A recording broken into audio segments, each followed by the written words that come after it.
Boa noite. Nós estamos com uma apresentação, um convidado aí, que é um amigo, Adalberto Bueno Neto, que vai falar sobre o Rio Pinheiros, a recuperação de um rio. E eu vou fazer primeiro uma apresentação do Adalberto. Ele nasceu aqui em São Paulo em 1950, é casado com Suzana e tem 5 filhos e 10 netos. É engenheiro civil formado pela Poli com mestrado na Universidade de Stanford, né? Ele, depois que terminou o mestrado dele lá em Stanford, ele trabalhou em São Francisco numa empresa chamada International Engineering Company e ele fez o planejamento inicial do projeto da hidrelétrica de Itaipu. Bom, ele voltou em Brasil em 75, formado em 72, na minha turma da Poli. Ele voltou em 75 e fundou, juntamente com mais dois outros colegas, o Amâncio e a Gaioli e o Fernando Souza Reis, ele formou uma empresa chamada RGB, Comercial e Construtora, e que daí é uma empresa que se destacou na área de incorporação imobiliária. Daí ele seguiu na área de incorporação imobiliária com os filhos, o Carlos e o Guilherme, e com outros sócios, né? Em outras empresas. Ele formou um grupo, que é do Bueno Neto, né? E atuou sempre no mercado imobiliário. Ele tem atualmente mais de 20 projetos ativos na cidade de São Paulo. E entre eles tem o Parque Global, que é enfim, um empreendimento incrível, às margens do Pinheiros, no sul, né, da cidade. É super interessante. Depois você pode falar um pouco sobre o que é o Parque Global, né? Mas eu, de qualquer maneira, vou dizer aqui que é o maior desenvolvimento urbano da América Latina. E está localizado às margens do Rio Pinheiros, é composto por um centro de inovação, saúde e educação, onde está sendo construído um novo hospital do Albert Einstein. E tem 55 mil metros quadrados, essa área aí do Albert Einstein. Tem um hotel também, do Grupo Emiliano, e uma universidade e um shopping center. Ele atua também em projetos sociais, como o Comunitas, do Instituto Ruth Cardoso, Associação Amigos da Poli, e é presidente há 20 anos da Associação Colmeia, que busca a reurbanização da Vila Olímpia. Ele é esportista, né? Sempre, né? Praticou esportes, né? Nos anos 80 foi membro da seleção brasileira de caça submarina, além de praticar regularmente tênis e ciclismo. Dessa última atividade agora surgiu o envolvimento direto com o Rio Pinheiros, materializando assim, né? Que ele materializou esse envolvimento num livro, que é esse livro aqui que está aqui comigo. Olha, não sei se vocês conseguem ver aqui, enfim, né? O livro é Pinheiros, o Resgate de um Rio. E agora ele passa a palavra a você, o Adalberto, para você tocar a apresentação. E eu sei que você vai fazer aquela apresentação de quem conhece faz ao vivo, né? Você vai fazer de gogó, né? E vai falar sobre o que é, enfim, do que consiste o teu livro e todo esse trabalho de resgate do Rio. Então, fica à vontade, Adalberto, está com a palavra. Ok, muito obrigado, Wagner. Obrigado pelo convite e obrigado aí pelos amigos que estão me escutando. Então, para me localizar, né, eh, eu comecei, sempre eu morei a menos de 500 metros do rio. Na minha vida bem extensa, eu já sempre morei a 500 metros no Itaim, no Morumbi, e sempre aqui a 500 metros do rio. E também fazendo ciclismo.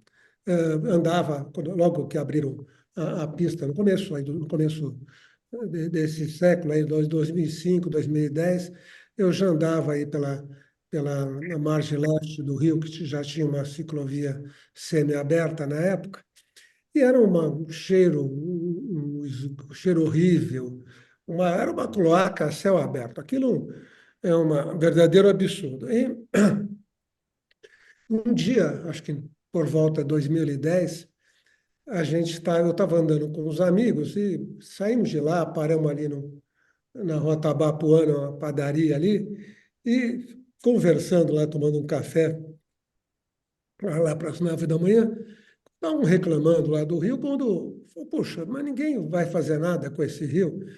Então, a gente estava com mais dois amigos, o Arthur Vicentinho e o Beto Sucupira, e eles, falando com eles lá, eles falavam assim, poxa, vamos fazer alguma coisa, né? Ficar só reclamando não dá.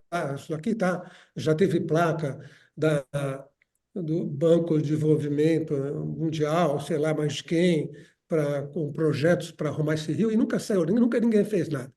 Então, daí, nós pegamos, chamamos o Falcone, e que era quem operava aí, quem era o guru lá desse pessoal da Ambev, e perguntamos, ô, Falcone, a gente somos engenheiros aqui, tudo, mas eu não sei como é que faz para despoluir, para tirar para a gente enfrentar de uma forma racional esse problema desse rio, né? E ele se prontificou a pensar, apresentar lá para os técnicos dele e apresentar uma proposta. Uns 60 dias fez isso. O plano que ele trouxe, um plano já detalhado, ele fez o levantamento da bacia. Eu estou falando aí, nessa época ainda, da Sim. bacia Tietê-Pinheiros, tá? Então, a gente Aham. estava com essa pretensão de trabalhar nesse projeto dessa bacia Tietê-Pinheiros. E ele realmente trouxe um, um estudo, falou, olha, basicamente é um processo de levantamento das bacias de influência e uma varredura de descontaminação. É um processo que você sai da nascentes e vai perseguindo com o pessoal de campo, com o pessoal verificando, e com isso você vai fazendo essa varredura e vai limpando, tal. E, enfim, fez o cálculo de áreas, fez um estudo ali. Eu não sei se a minha imagem continua aí. Está aí a minha Continua, imagem? continua, continua. É. Então, ele fez esse trabalho e, enfim, era um trabalho com várias metas, um trabalho extenso e com orçamento para ele fazer esse tipo de serviço, né? Um projeto para levantamento e acompanhamento. E era, pelo tamanho da empreitada, era bastante caro, né? Era, na época, em 2010, era 2.200.000 dólares. Bom, então, aquilo já alertou a gente e vimos e falou, bom, está aqui, agora tem um bom técnico, né? O Falcone é uma escola de engenharia, ele tem, bom, enfim, chegou a ter 1.000 PhDs e Masters dentro da, Uhum. da, da equipe dele. Então, ele fez essa proposta, era uma proposta cara, e nós saímos com aquilo na mão e para pensar o que fazer, né? Então, decidimos tentar arrumar 10 parceiros para que cada um entrasse e, e a gente pudesse ter esse projeto e tentar implantar doando para a cidade. Naquela época, o secretário era o governador, era o Alckmin, e o secretário particular do Alckmin era o Ricardo que está aí, o nosso amigo Ricardo, deputado, né? Ricardo Salles.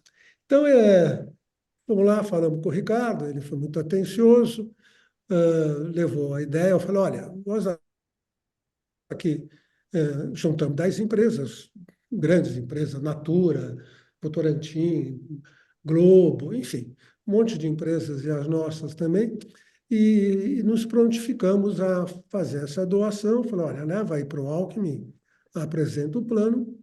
O Alckmin gostou, chamou a gente, falou, bom, e a gente se prontificou a fazer isso, contratamos o Falcone, e, e começamos a implantar esse plano, né? Muito animados, um grupo muito bom, de animados. Fizeram uma equipe, chamaram o Sabesp, chamaram CETESB, chamaram, bom, toda a equipe do governo, EMAI, claro que era quem tem os direitos aí do rio, e com isso nós partimos para um plano de implantação. Foi nomeado diretor, foi contratado Falcone, tinha equipe de não sei quantos técnicos. Só para se calcular, o nosso projeto ia até 100 quilômetros para baixo de São Paulo, onde praticamente já fica difusa a poluição que o grosso ocorre aqui.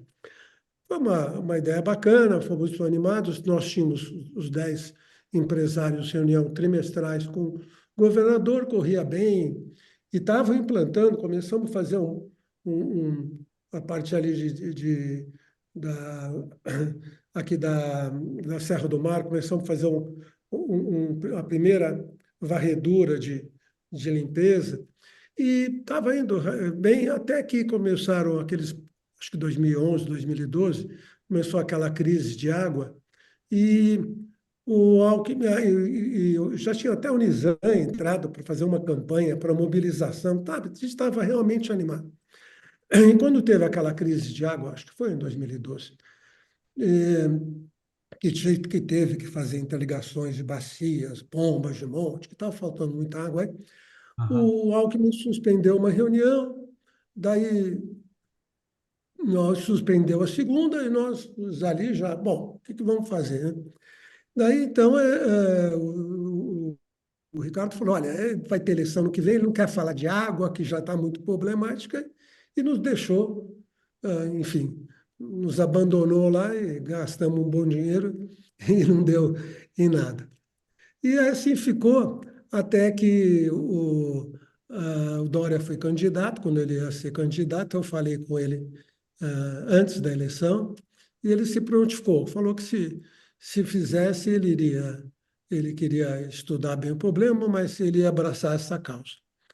E assim foi, e realmente ele, ele abraçou, falou assim, olha, eu tenho aqui os estudos, fiz os estudos com o meu pessoal, eu quero fazer uma amostragem mais limitada. Quando entrar na bacia do Tietê, isso é muito grande, só para você calcular, o prazo do Falcone era de 20 a 25 anos para fazer a limpeza, despoluição, com investimento. Então, é um negócio a longo prazo, mas tem que começar.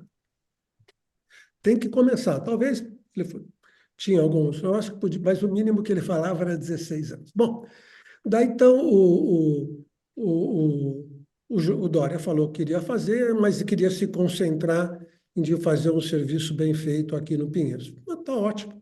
Então vamos lá, e a gente, o grupo nosso já tinha se passado, né? Estou falando agora, o Dória é de 1918, então estou falando, ficou aí uns 15 anos parado, não, 15 não, uns 8 anos parado, e, então, mas daí ele fez e ele começou a fazer o serviço. Eu mandei meus engenheiros aí em campo para ver como estava sendo feito, falou com as empresas que estavam despoluindo, captando, né? É o serviço de captação de esgoto, né?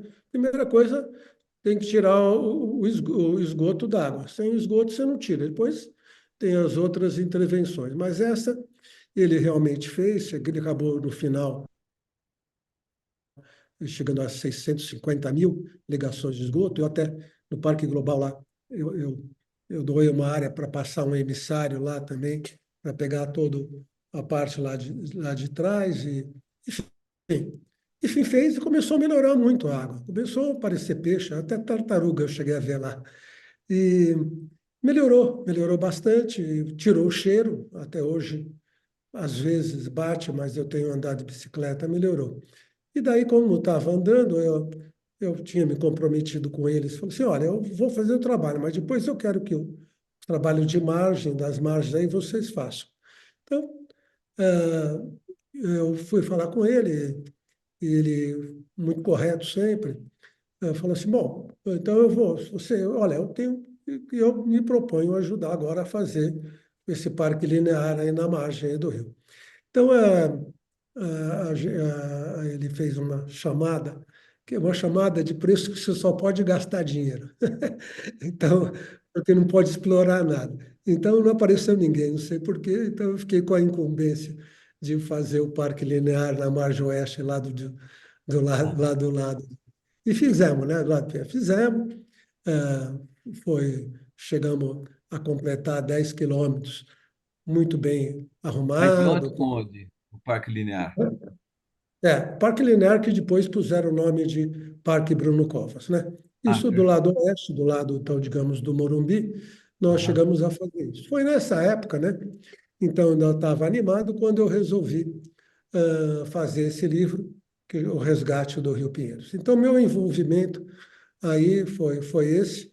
Nós fizemos o parque e daí resolvi aprontar esse livro. Então, fizemos uma pesquisa, vou falar um pouquinho sobre o livro, que é um livro que tem essa introdução minha. Eu trabalhei muito com as pesquisas, com tudo, mas não quis o autor porque a história é de São Paulo, né? Então não tem nenhum autor tecnicamente. Contratei jornalistas para me auxiliarem e nós montamos esse livro que está muito, muito bacana, né? É um livro que tem 10 capítulos e contando desde o início da ocupação aqui do Rio Pinheiros, né? Então, são 10 capítulos que contam essa história que eu vou aqui falar um pouquinho sobre o Rio. Então, eh, vou agora entrar na parte do Rio. Se alguém se quiser sempre perguntar alguma coisa, eu estou à disposição aí. Pode interromper, não tem Ah, problema. legal, Se o meu perfeito. moderador deixar, é claro. Ah, não, é claro, não, mas está deixado. Tá bom. Então, mas esses 10 capítulos que eu vou falar rapidamente, eles contam a história do Rio. Então, aqui por uma deficiência histórica brasileira, né, o Brasil foi descoberto, né? Um belo dia chegou os portugueses aqui e inventaram o Brasil. Então, na realidade, aqui era o local São Vicente, falando, era um local já muito habitado. O Brasil era todo muito habitado. Há mais de 30 mil anos já tinha. Há 10 mil anos tinha aquele Luzio, aquele homem primitivo aqui, com 10 mil anos de idade. Então, os índios habitavam aqui, mas cheio de tribos. Aqui em São Paulo tinha, aqui em redor, aqui no Planalto, aqui tinha 12 tribos indígenas. E, mas estavam aqui numa boa, vivendo muito bem, com muita naturalidade. Os portugueses chegaram e em São Vicente, né, chegaram mais na Bahia, aqui, mas também aqui em São Vicente, em 1513, eles chegaram aqui e passaram a fazer durante alguns anos cultivo, mas depois viram a necessidade de tentar ver o que havia por trás da muralha aí, né, da Serra do Mar, Grande Muralha. E começaram, então, a fazer expedições para aqui, para tentar ver se valia a pena a colonização e sempre, claro, a busca de minerais, né? A colonização absolutamente extrativista, né? Tirando madeiras lá de baixo, tirando, enfim, o que tinha, algumas plantações de cana-de-açúcar que sempre tentavam fazer, mas não era um bom local, e resolveram subir a serra, isso já em 1525, assim, para verificar o que havia. E a serra sempre cheia de índios, sempre com muitas brigas com os índios, que não ia até que eles se apoiaram em o João Ramalho, que era um português que tinha provavelmente alguma expedição aí que afundou nas costas. Ele se aculturou com os índios e, através deles, eles subiram aqui para do João Ramalho, ajudando, que ele era casado com a filha do Tibiriçá, do cacique daqui, que tomava conta de São Paulo, da região. Então, eles chegaram aqui ao Vale do Ganhambaú em 1554, né, 400 anos lá atrás. Eles fundaram aí um vilarejo, mas sempre dentro da área, no centro de uma área sagrada indígena, que era esse triângulo do Anhangabaú e Tamanduateí. E acabaram tendo muitas caramuças e que os índios acabaram cortando o caminho deles, que, que é bem interessante. Eu cheguei a fazer 3 trilhas na costa. É muito interessante, muito bacana. Legal. É mais fácil descer do que subir, né? Aham. Subir é bem chatinho. É. Mas, enfim, e daí eles fundaram São Paulo e tiveram que escolher um novo caminho. O novo caminho, ele vinha mais ou menos pelo trajeto do mar e cortava lá pelo fundo e veio bater aqui no nosso Rio Pinheiros. Então, é, esse Rio Pinheiros, já em 1550, 1554, já começou, já estava sendo muito usado, porque era um caminho, uma rota que não tinha tanta tribo, tanto e os índios eles subiam, desciam pelo rio Sinuoso, que está aqui atrás, aqui, né? Esse rio Sinuoso, que era o Pinheiros no formato antigo dele, uma várzea enorme, e, e subiam, paravam ali onde tinha uma grande vegetação de araucárias, que é no final ali, mais ou menos na ponte dos Matoso. Aham. Vinham os batelões e subiam, paravam ali na ponte das Matoso e subiam pela rota da Rua da Consolação e chegavam no centro da cidade. Então ele foi muito usado nessa época e por ter essa facilidade de não ter tanto atrito. Bom, então ele foi muito útil nessa etapa, né? Depois, esse próprio rio, né? Estou pegando aqui só para me ater aos capítulos rapidamente. Então, terra de Jerivás, que era o nome que Jurubatuba, que era do rio. Depois, depois ele mudou para Rio Pinheiros exatamente pela quantidade de araucárias que tinha na sua extensão. Então, ele ficou aqui servindo para esse fim, e mas depois São Paulo se firmou como uma vila até 1570, subiu São Vicente, porque eles começaram a achar ouro aqui no Pico de Jaraguá. O Sardinha era, um, também encontrou uma jazida boa de ouro e fez até uma fundição ali no Jaraguá, e que aquilo alertou realmente para a possibilidade de ouros. Então subiram, se estabeleceram melhor, ah, e começaram as bandeiras daqui, que aprisionavam muitos índios, né, para transporte, né, porque naquela época o único transporte que tinha era os índios que eram prisioneiros e que eram contratados como carregadores ou desbravadores quando saíam essas bandeiras. Saíram várias bandeiras daqui e foram para Minas e começaram depois aí com os grandes bandeirantes, o Paz Leme, o Fernando, chamava o próprio Borba Gato lá, enfim, eles começaram a encontrar ouro em Minas. Nessa época, a cidade esvaziou totalmente.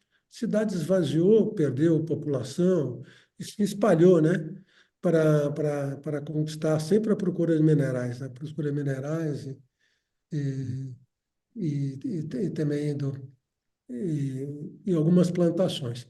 Mas então ficou esquecido aqui o nosso rio, a cidade de São Paulo minguou, e somente começou a chamar a atenção novamente na época, no final já do século XVIII, quando a industrialização, né, e especificamente a, as companhias inglesas, começaram a dominar muito os maquinários e fundições, enfim, que começaram a existir até estradas de ferro, e que teve a primeira aqui no Brasil, que foi a Santos Jundiaí.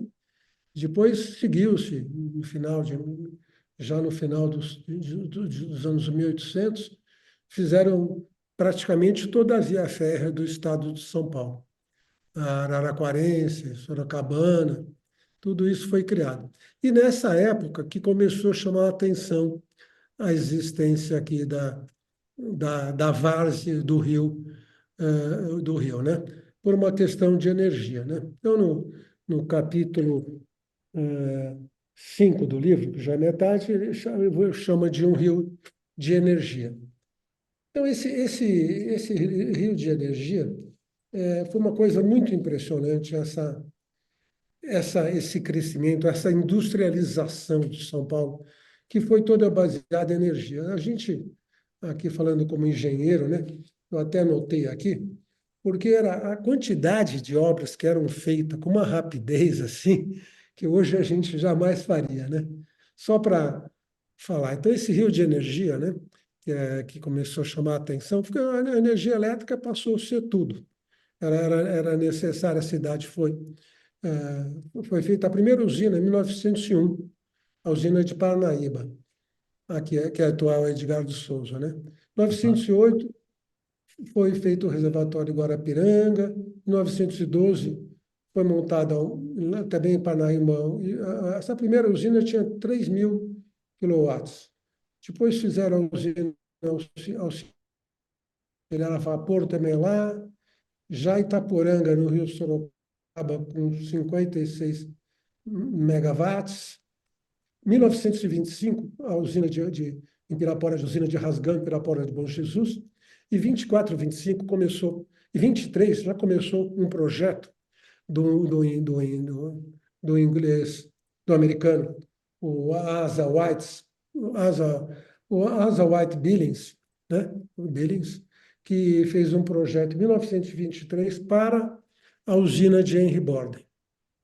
A usina de Henry Borden foi a grande virada que permitiu realmente a industrialização de São Paulo. Então, fazendo usinas pequenas por aqui, e esse projeto magnífico, feito em 1923, estava no papel, faz se não faz, quando em 24 e 25 teve uma grande estiagem, que reduziu a vazão do Tietê e do Rio Sorocaba, claro, Pinheiros ali junto, para 40% do nível anterior. Foi um apagão terrível, a cidade ficou sem luz, que já tinha luz, havia bondes elétricos também que tiveram que parar, e com isso, esse projeto foi acelerado. E é uma obra assim fabulosa. Então, o projeto feito em 23, 20 e 24, 5 a grande estiagem, e já em março de 25, resolveu-se começar o projeto da Rimborg. Puseram 4.000 trabalhadores para iniciar o projeto Serra, né?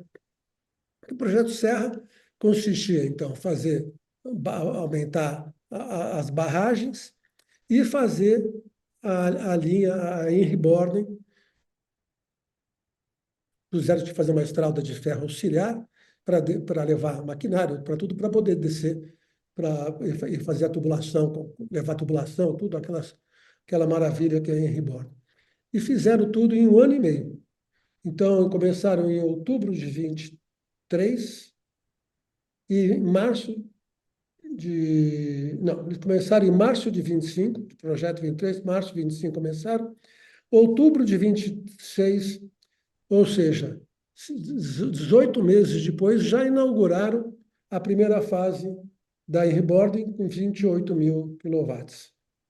6 meses depois, março de 27, mais 28.000. Quer dizer, uma obra assim feita, e a represa Billings, toda que é 6 vezes maior que a Guarapiranga.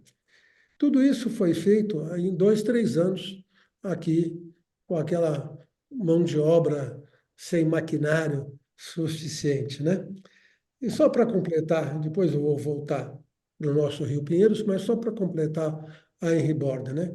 A Henry Borden, ela tem 720 metros de altura, tem aquelas tubulações, 8 tubulações de 1,5 metro de diâmetro, tudo soldadas. Não sei como é que se levava, punha aquela declividade maluca lá. Os engenheiros eram ótimos. E ela, em 45, ela chegou a 260.000 quilowatts, em 51 a 474.000, ou 474 megawatts, Em 57 a 61, o 14 grupo gerador chegou a 889 megawatts. Ela abastecia São Paulo, abastecia tudo. Mas desde outubro de 92, ela, por falta de água, ela só produz 75% do valor de pico que ela já teve. Quer dizer, perdeu, está com 25% da capacidade. E Aham. ninguém mais fez nada para contornar esse problema. E está lá a usina trabalhando lá. Mas voltando aqui para o nosso rio, né? Em paralelo a esse projeto Serra, acho que daí vai entrar nessa parte que nós falamos aqui antes. Ele também já previu que poderia faltar água na Billings. Então, partiu daí para fazer a retificação do Rio Pinheiros. Então, fizeram em 27, iniciou o projeto de retificação de 40 quilômetros, que tinha essa parte sinuosa, né? Que está aí atrás, vou sair um pouco da frente para mostrar, mas essa é exatamente uma foto de 1930, que nós achamos no arquivo. Essa foto não era colorida, nós passamos aí por um processo de transformação e virou essa foto. É uma foto muito bonita. E ela mostra a marcação, aquele risco que está atrás é a marcação que a Light fez para marcar o novo alinhamento, né? A retificação do rio. Então, isso daí foi feito em 1927, foi feita essa retificação. Foi a primeira PPP aqui, não sei se do Brasil, mas com certeza de São Paulo. E, e essa PPP feita pela Light, ela faria o seguinte, combinou o seguinte com o governo. Ela faria todo o processo e mais duas usinas de duas usinas elevatórias, uma de Pedreiras, que fica ali pegado a Billings, e outra a da Traição, que é aqui em frente do lado da ponte Cidade Jardim aqui, né? E ela, então, ela foi feita essa PPP e já, para variar, já o governo já tomou um bailezinho aí. A Light combinou que ganharia que a área de inundação, ela ficaria com as áreas inundáveis, né?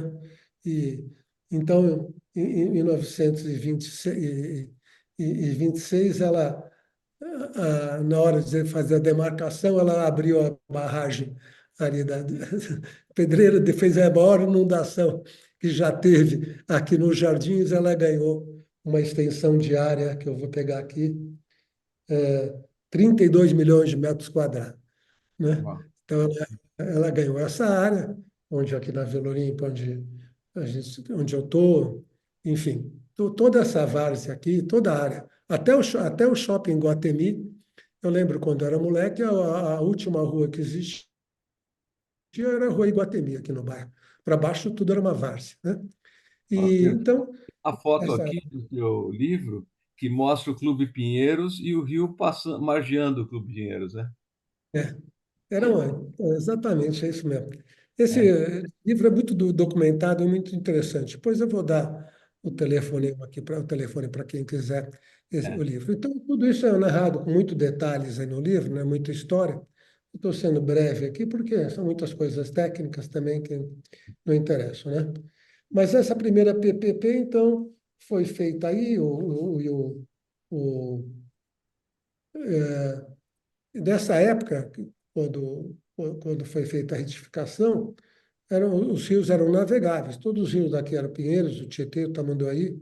Aqui eu peguei até um relato, tinha 506 barcaças fazendo transporte interno de mercadorias. Era tudo feito pelos rios, né? E, e depois disso, então, o rio retificado, né? Ele passou a ser urbanizado, de certa forma, né? A USP, acho que é de 1940, né? Que o Armando de Salles Oliveira doou aquela área lá. começou a ocupação efetiva dessas áreas aqui da borda do Pinheiros. Ali tinha muito bota fora, né?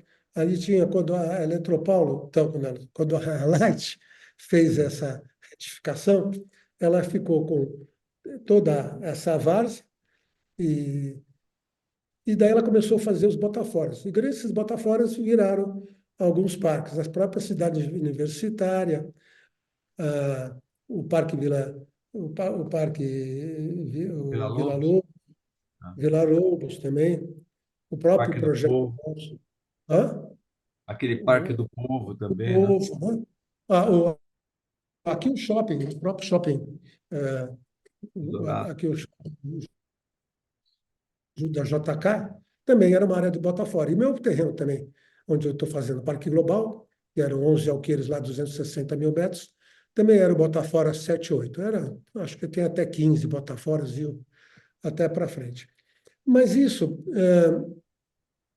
e essa industrialização aí, e depois o Rio não sofreu mais nenhuma intervenção. Eu Nem já todo tinha um. mundo é engenheiro, Adalberto. Fala o que que é uma área de Botafora. O que que significa Ah, isso? Isso não, aqui é meio engenheiro. Botafora é o seguinte: o rio, ele é retificado, ganhava mais vazão, também toda essa escavação provocava o assoreamento do rio, né? Então o rio tinha que ser, de quando em quando, dragado para manter a navegabilidade, porque ele era navegável e era necessária essa navegação. Então, eles punham dragas essas bacias também, que eram grandes buracos, né? Aliás, tinha muito porto de areia aqui também, com a construção escavava todas as bordas do rio para pegar areia. Então, eles pegavam essas áreas e dragavam o rio, jogavam água lá, que eram bacias de decantação, os grandes buracos que haviam, então eles iam enchendo com a decantação desses materiais que estavam no leito do Rio Pinheiros. Mas depois com a ocupação, industrialização, de que veio o grande problema, veio a ocupação, nunca ninguém se preocupou em fazer esgoto, veio as indústrias poluentes e ficaram poluindo, enfim, sem nenhum uma controle, as metalúrgicas e outras indústrias químicas, que acabaram poluindo esses rios. E, e ninguém nunca mais se preocupou com isso até essa intervenção aí recente, que começaram a chamar a atenção. Então, o processo de poluição foi esse. O rio se transformou em rio de energia, e hoje nem de energia é, porque a falta de água nem permite que você bombeie muito, também a poluição também não. Ninguém queria que jogasse água em Guarapiranga, né? Contaminando. Então, esse rio ficou assim, e hoje em dia, o que nós chamamos a atenção, que nós iniciamos um serviço, né? Um trabalho. Nós não, já tinha várias tentativas, desde 1980. Tinha o Águas Claras, uma associação, enfim, sempre foi existiu um ânimo, né? Assim, quer dizer, deixar uma cidade como São Paulo, cidade mais rica aqui da América Latina, com esgoto a céu aberto, é um absurdo, né? Então, a nossa intervenção ajudou, o João Dória fez um bom serviço. Agora, esse é um serviço que só se iniciou, né? Pegamos uma parte pequena e tem muita coisa para fazer. Muita coisa para fazer. Ah, é o seguinte, a gente tem uma poluição de plástico, poluição. O rio também, infelizmente, a gente tinha um sonho grande aqui para fazer para o rio, sabe? A gente, como engenheiro, pensou em. Porque o rio, hoje em dia, ele não tem água. Essa largura dele, uma largura absurda. Então, nós fizemos um projeto em paralelo da despoluição para fazer uma calha técnica, né? Então, aqui não é horror. É um rio. que hoje em dia que vai de 70, 80, até 90 metros de largura, e muitos lugares tem 40, 50 centímetros de profundidade. Então, a gente tinha feito um desenho muito simples, com uma calha técnica no meio, duas paredes de diafragma, mais ou menos com 25 metros, que ficasse com um volume d'água compatível, né? Que seria de 3 metros de profundidade, no mínimo, que pudesse manter navegabilidade. E, paralelo a essa área, a gente tivesse enterrasse, fizesse uma calha técnica para sumir com esses linhões, sumir com quando nós pegamos a concessão, né? Então, nós entramos, pegamos a concessão para fazer 20 quilômetros toda da ponte do Cebolão, né? Até para cima da ponte João Dias. Pegamos esse trecho para a gente fazer o parque linear. E a gente tinha esse estudo, que eu também levei lá, daí para o governo do Dória, para a gente fazer uma calha técnica com controlar. E controlar, você tem os meios de todo o rio, a gente fazer a coleta, todo o rio, e todos já canalizados, a maior parte, a gente fazer a coleta de plásticos, tudo para retirar, para não deixar cair não só esgoto, mas também qualquer maior dejeto que fosse efetuado isso. Foi feito pelo menos a metade, mas não continuou. E a gente fez a parte de pista, fizemos algumas quadras, mas com muita dificuldade, porque aquilo é uma terra de ninguém, né? Se a gente acha que aquela margenzinha lá bonita, você pode fazer uma coisa, tá cheio de coisa enterrada, que nem as nossas ruas, né? Passa linha de tudo quanto gente lá, tem telefônica, tem não sei o que lá, qualquer um que queira fazer uma banda larga, vai lá, enfiou lá embaixo, você vai cavar um pouquinho, estoura, você toma notificação, enfim. A gente começou a trabalhar lá, até uma pista de skate maravilhosa que nós demos, não conseguimos achar um lugar para implantar. Então, quer dizer, enfim, agora o mais triste é que eles fizeram esse gabião aí no Rio, que aquilo não é uma obra imprestável, né? Eu fui muito contra, tentei segurar, mas no final, na mudança de governo, Mas que meteram obra que contra. é essa aí? Esse gabião, fizeram muros de gabião na beirada, mas aquele gabião, ele precisa ter uma base, pelo menos, de sustentação. Ali é uma areia movediça, aquilo vai começar a afundar, ainda mais com mudança de nível d'água, né?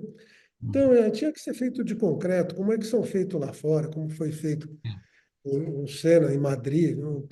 O melhor exemplo, e também as marginais, né? Porque as marginais, imagina, as marginais só começaram a fazer em 54. O Rio ficou aí abandonado, fizeram em 20 anos, demoraram para fazer as marginais, que até hoje não estão prontas, né? Agora que vão prolongá-las até tem mais 8 quilômetros para fazer até Interlagos. Então é o seguinte, foi feita alguma coisa, mas o trabalho não está sendo seguido com seriedade. Eu próprio gastei um bom dinheiro lá, nós temos nosso projeto, não temos interesse comercial, deixar aquilo bom, claro, mas a gente queria deixar isso como um legado aí, fiz esse livro pensando nisso, mas infelizmente a mudança de governo, mesmo o Tarcísio sendo um engenheirão aí, não deu o apoio devido, a secretária do Meio Ambiente nunca foi nos visitar, por incrível que pareça, um projeto que teve tanto destaque como saiu, né, na gestão do Dória, e teve muita repercussão. Nós pegamos uns bons parceiros, o Banco Santander entrou lá com a gente para ajudar a custear as obras, mas, enfim, é um trabalho que tem que ser dado continuidade, muito grande ainda. Mas tem muita coisa, logística reversa. Hoje em dia tem muito dinheiro para ser bem encaminhado, né? Essa poluição de plástico não pode continuar dessa forma, tá certo? Eu acho que esse movimento em cima do rio ele pega muito mais força, por ser, na realidade, um movimento ambiental.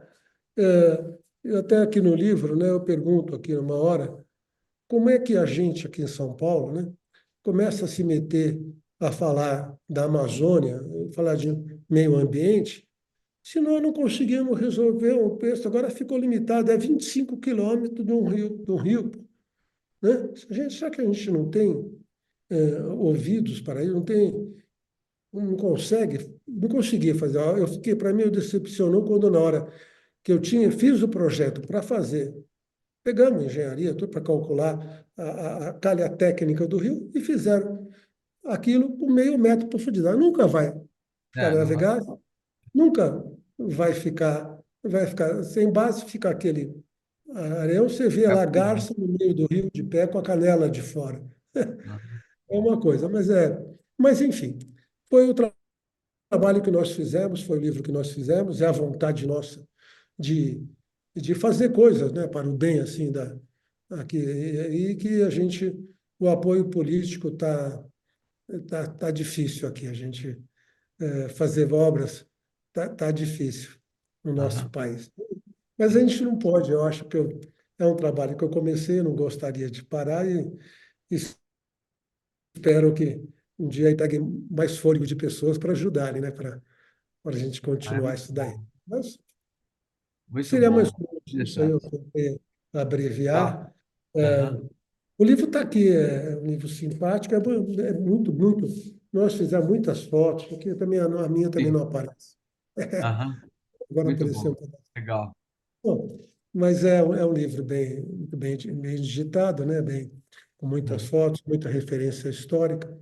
É. E é o que foi a nossa contribuição que nós estamos trazendo aqui, Tá. esperando que tenha continuidade.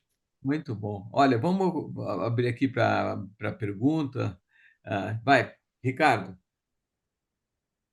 você está no mudo, isso. Tá.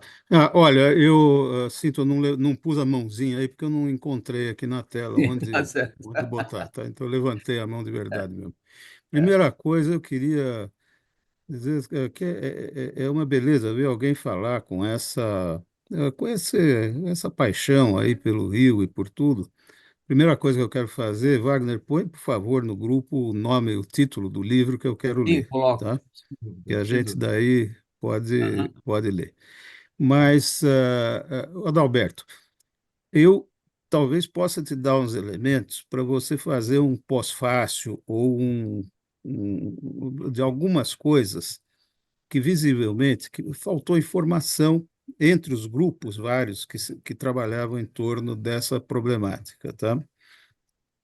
A gente começou, mais ou menos no meio dos anos 90, 92, 93, começamos a estudar com um grupo da Poli. Eu era da FAO, eu sou arquiteto de formação, eu acabei me envolvendo com esse assunto. Era um grupo, provavelmente você conhece, o Rubem Porto, a Mônica Porto, Sim. o Benedito Braga, são pessoas que depois ocuparam também cargos em governo, né?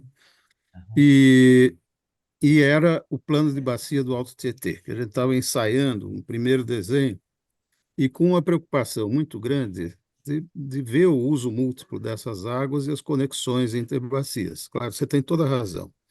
Essa era a abordagem que era o grande desafio aqui, porque, de fato, todo aquele sistema Pinheiros-Billings foi concebido para aproveitamento energético.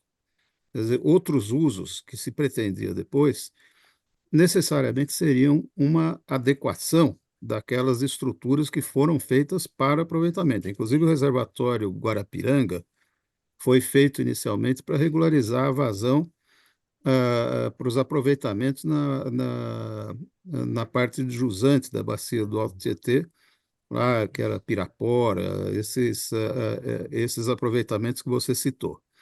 Aí, a reversão de curso do Pinheiros necessária, inclusive para controle de cheias, porque você tem um problema seríssimo de acúmulo de cheias depois que você passa o Pinheiros pelo Tietê, quando você vai chegando a Pirapora, é um horror aquilo. Quer dizer, você tem uma vazão hoje de pico de 1.000 metros cúbicos por segundo. Quer dizer, se você não tiver um dreno para sair pelo Pinheiro, você inunda tudo lá, né? Então, foi um projeto feito naquela época para resolver múltiplos problemas. E o que nós estávamos tentando fazer nesse plano de bacia, ele foi feito, era resgatar exatamente essa visão de múltiplos usos de todo esse complexo, né? E então, em 92, como você bem apontou, a coisa parou de, aparentemente, ninguém mais trabalhava em cima.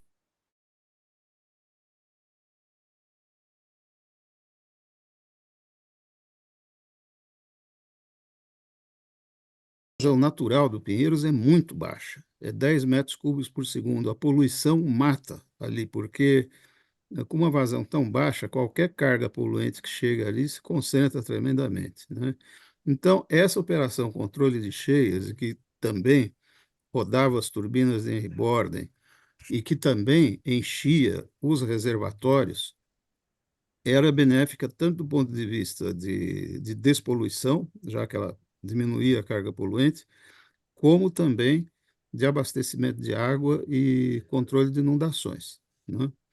Então, a nossa ideia sempre foi resgatar isso. Depois eu trabalhei no governo muito tempo, como eu, na conversa inicial, falei, quer dizer, ah, depois dessa época, eu acabei ficando 12 anos no governo do Estado, eu já tinha estado antes no federal, vendo essas questões, como é que a gente conseguia resgatar. Então, não é que ficou parado completamente, o que não se conseguia era agir, porque qualquer coisa que a gente fazia, a gente tinha o Ministério Público pegando no pé. E todos, vários projetos foram abortados por conta desse desentendimento que não se conseguiu superar, muitas vezes com processos, com coisas assim que surgiram. Essa época que você relata, que vocês desenvolveram o projeto, eu pergunto, vocês estavam junto com o escritório Pinheiro Neto, de advogados, não? Pinheiro Neto dá apoio, sim, para nós. Tá. Porque o meu contato maior, eu era parte do Estado, eu tinha um contato muito grande com o Pinheiro Neto sobre essas formações de grupos privados que estavam Ele auxiliando, dá apoio trabalhando para hoje isso. também para esse parque que a gente implantou. Ele é parceiro nosso. Tá, perfeito. É que eles é que tinham mais contato com a gente, né? Agora, você colocou muito bem a cronologia. Acontece que ah, a ideia dos governos que vieram até o final de 2018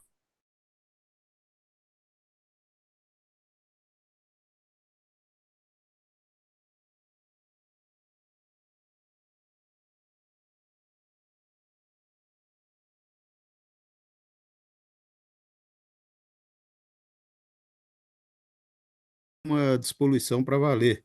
E não dá para pensar só no canal do Pinheiros. Quer dizer, essa reversão da bacia do Tietê é fundamental para manter a vazão dela, porque com 10 metros cúbicos por segundo de vazão natural, você não consegue equacionar o problema.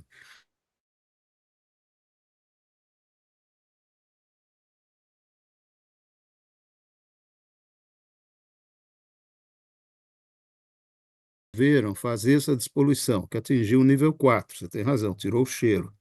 Só que daí, essa água, que é já mais limpa do que a que estava, ela flui para o Tietê e vai encontrar um corpo de água receptor completamente poluído, entendeu?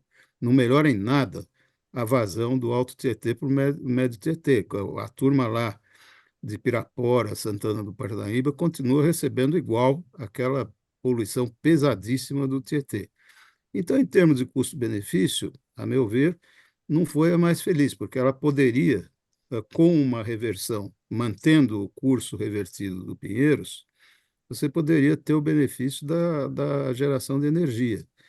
E o nível de exigência é maior de despoluição, seria de nível 2. E é por isso que era difícil de fechar a conta. Entende? Mas tem muita coisa, nós temos. Eu fiquei admirado, eu quero ler seu livro realmente, e alguma hora a gente conversa um pouco mais. Talvez eu tenha vivido coisas que você não enxergou porque estava do outro lado, entende? Mas estava se fazendo realmente muita coisa e muito esforço para tentar resgatar esse conjunto. Esse esforço não foi pequeno, ele durou aproximadamente 30 anos, desde essa última essa última fase a qual eu me referi, que foi mais ou menos do plano de bacia, no meados dos anos 90, até o final do governo Alckmin, do último governo do Alckmin. E quando entrou o Dória, ele resolveu tratar apenas o Pinheiro Superior na parte e numa redução de poluição para nível 4 e não para nível 2, que era o exigível para continuar vertendo para Billings. Então, Tá um bom. resumo resumidíssimo é esse, mas muito obrigado por essa Legal. sua exposição que me permitiu também ah, É. reviver Viu? algumas coisas. Muito bom. Olha, É, eu estou aqui, Adalberto, não sei se quer colocar alguma coisa. Tem aqui o João, o Manaus, que está aqui com a mão levantada. E, Gil, fica você na sequência, tá bom? O Manaus está levantado a mão aqui já faz algum tempo, tudo bem? Então vamos. Adalberto, você gostaria de colocar alguma coisa ou podemos abrir aí para o Manaus fazer o comentário dele? só complementar um pouco a fala do Ricardo, realmente a gente tinha essa informação, sim. E é isso mesmo, a gente não consegue mais fazer nada aqui. Então, é impressionante. Eu próprio, no meu empreendimento, eu tenho um TAC, com o Ministério Público, porque era uma área a minha área era uma área de botar fora, então era tido como contaminada. E nós fizemos lá um monte durante os 5, 6 anos. Eu comprei área em 2001, imagina, agora que eu estou, há 23 anos depois que eu estou conseguindo entregar os primeiros prédios. Nós temos um TAC firmado, aprovado por unanimidade pelo Conselho Superior do Ministério Público, e eles, no meio do projeto, eles resolveram discutir de novo. Uhum, Então, tivemos que parar o nosso projeto por 8 anos, perder uma fortuna lá, e até chegar na mão do um desembargador mais esclarecido que acabou com aquela palhaçada. Mas é assim, a gente está muito difícil fazer as coisas. E mais agora também, Ricardo, só para complementar, eu tenho conhecimento, sim, desse. É claro que o Pinheiros não tem mais água. O Pinheiros, na uhum, realidade, não tem mais água. Então, para reverter e para fazer isso, a água vai ter que despoluir o Tietê mesmo, tá certo? uhum, Poluição tem que se ter para poder bombear isso um dia, ou mudar o abastecimento de água de São Paulo, ou trazer do outro lugar a água.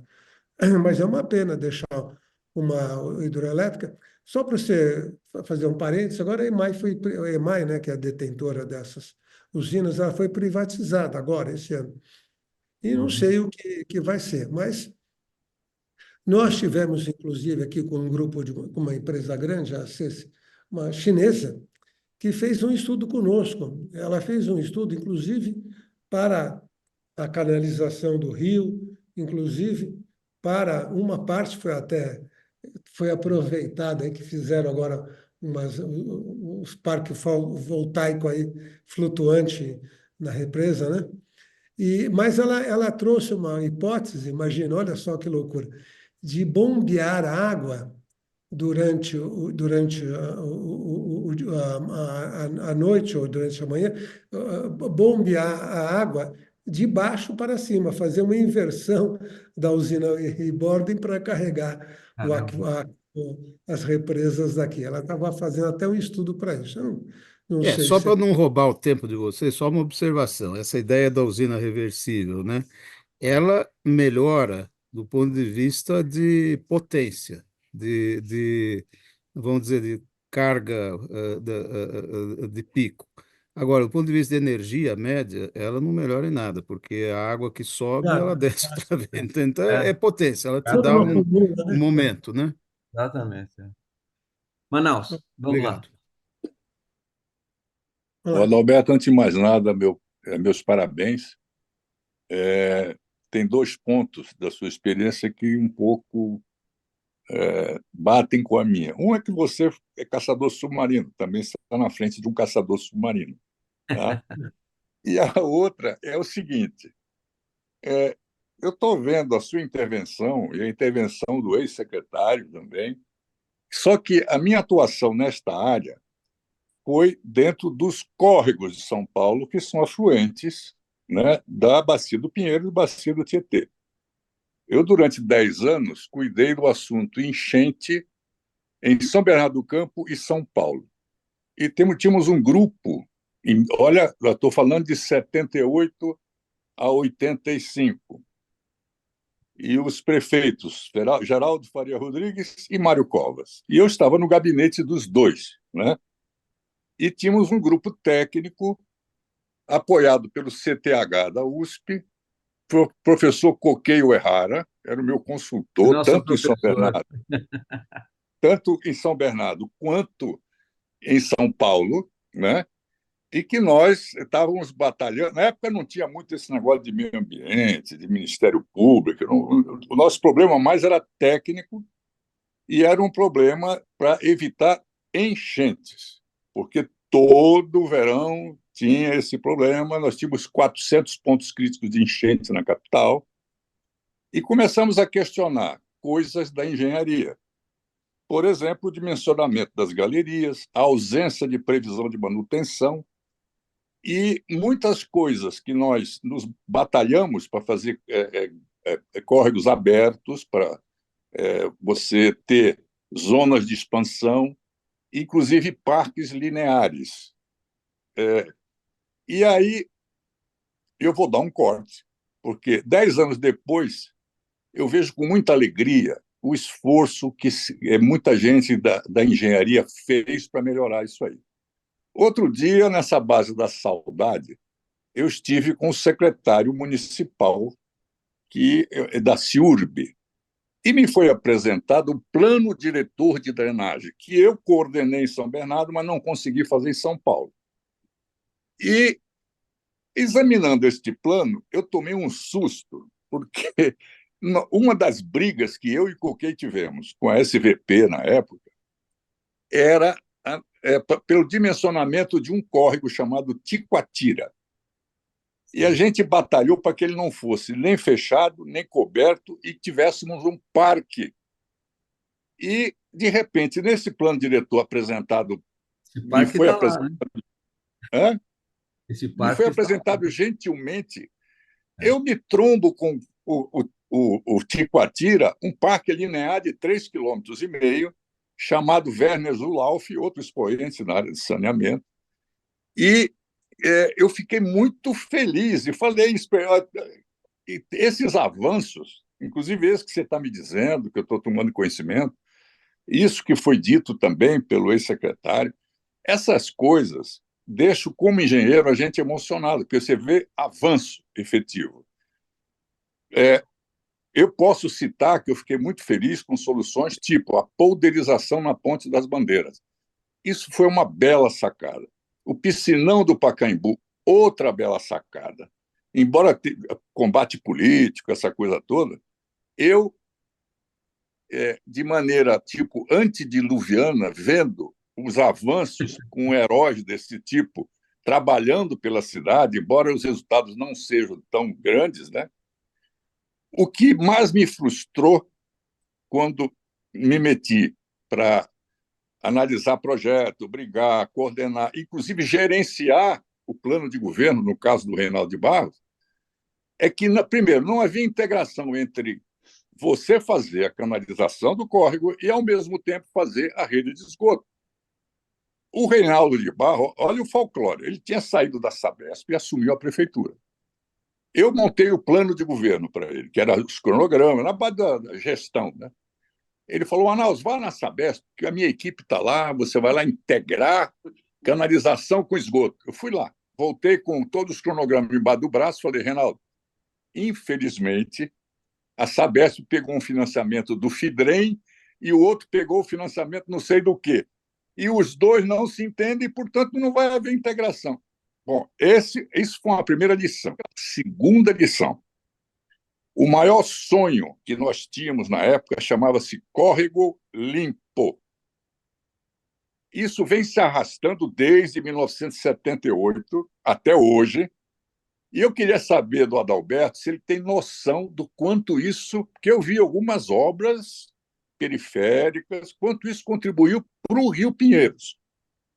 E eu gostaria de ouvir uma boa notícia, porque esse tipo de ação, chamado Córrego Limpo, é uma das coisas mais prioritárias para São Paulo.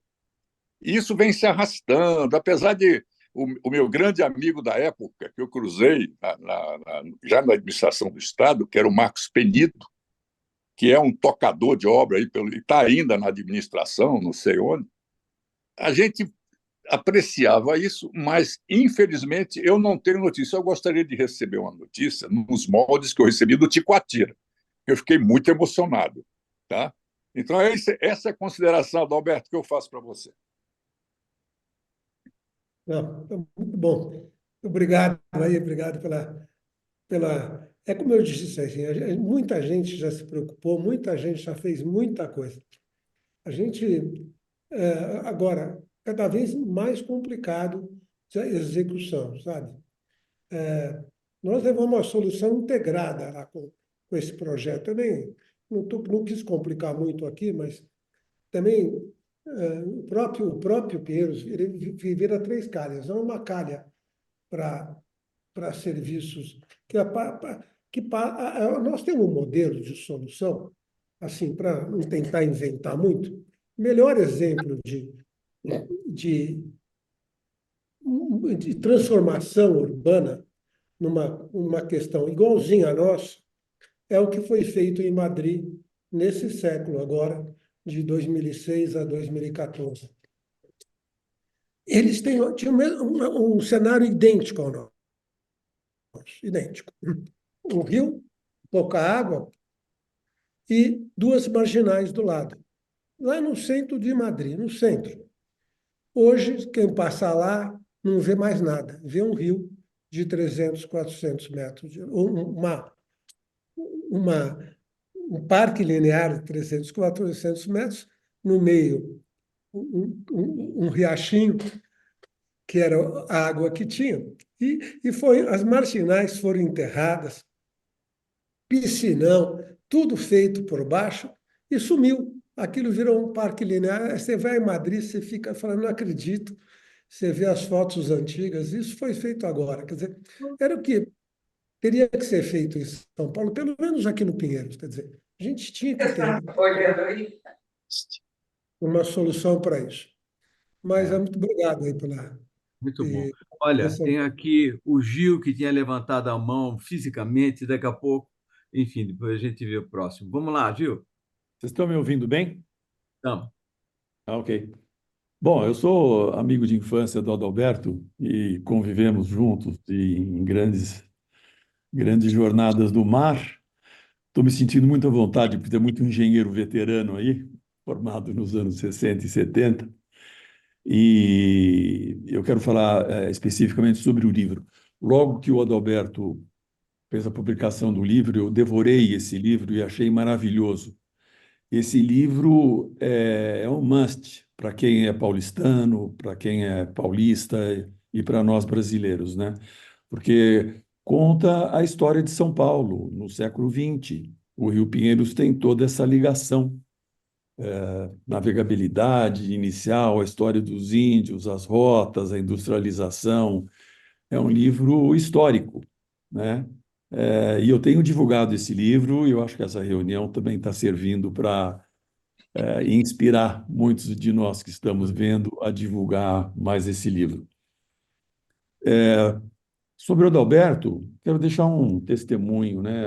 Além da amizade, foi adorável a minha jornada vendo o Adalberto sonhar com coisas bonitas, né? Ele teve sempre muitos sonhos, foi muito bem preparado na Poli e sabe realizar sonhos. Fez muita coisa na Vila Olímpia. Qualquer dia o Adalberto precisa soltar um outro livro sobre a Vila Olímpia, né? Sobre outros projetos que o Adalberto fez também muito interessantes. Mas o exemplo do Adalberto é maravilhoso.